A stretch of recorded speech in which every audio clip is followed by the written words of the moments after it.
everyone, and welcome back to Project Management for Dummies. In our first two videos, we explored what project management is and broke down the project lifecycle into phases.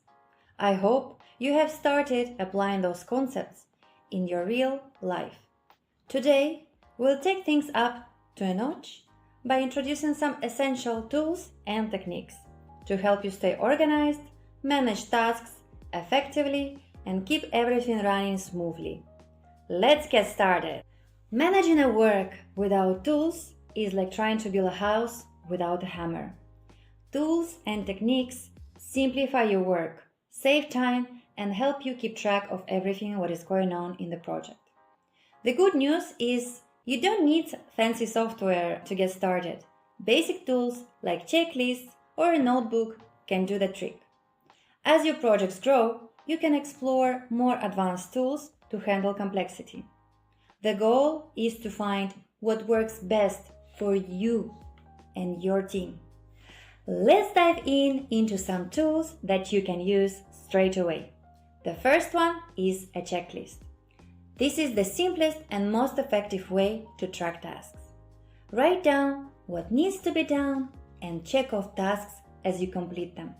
For example, if you are planning an event, your checklist might include tasks like booking a venue, sending invites, and ordering food. Number 2, calendars. Use Google Calendar or any other planner to set deadlines and reminders. This ensures you are on track with your timeline. Number 3, Kanban boards. Tools like Trello or Asana let you create boards with columns like to do, in progress, and done. Dragging tasks across columns gives a clear visual of your progress. Number 4, spreadsheets. Excel or Google Sheets can be used to create budget, task lists, or even a Gantt chart. A timeline-based tool that shows who's doing what and when. And number 5, communication tools.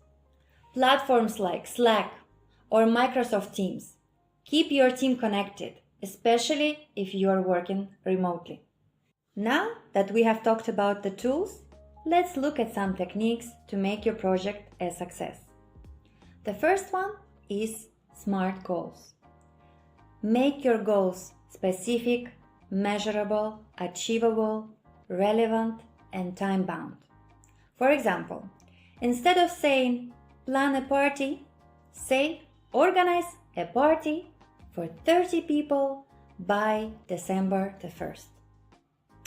Another technique is about the time management. You should break tasks into smaller chunks and prioritize them. Use the 2-minute rule. If something takes less than 2 minutes, do it right away. Risk management. Always plan for what can go wrong in your project. For example, have a backup vendor list in case your first choice of vendor cancels. Progress tracking. Use tools like we have already discussed, for instance, checklists or Kanban boards, to track progress and identify delays early. Regular check-ins. Whether it's a daily stand-up meeting or a weekly review, consistent communication with your team and with the stakeholders keeps everyone aligned and accountable. Now let's apply what we have learned to an example. Say you're organizing a family picnic. Create a checklist. Include tasks like choosing a location, inviting family, and preparing food. Set up a calendar with the deadlines for each of the tasks. For instance, finalize the guest list by next Friday. Set up a Kanban board. Create columns like planning, buying supplies, and day of the picnic. Of course, apply SMART goals. Your goal might look like host a picnic for 15 family members on November 13th with the budget of 200 euros. Manage risks. Have a plan B for the bad weather, like moving the picnic indoors. By combining these tools and techniques, you are setting yourself up for a stress-free, well-organized event. And that is how you can use tools and techniques to manage your projects effectively. For this week's activity, pick one tool we discussed, a checklist or a Kanban board, for instance, and use it for your ongoing project. Notice how it changes the way you work. In the next video, we'll focus on communication and stakeholder management, an essential skill for every project manager. Don't forget to like, share, and subscribe to stay updated. See you in the next video. Bye bye!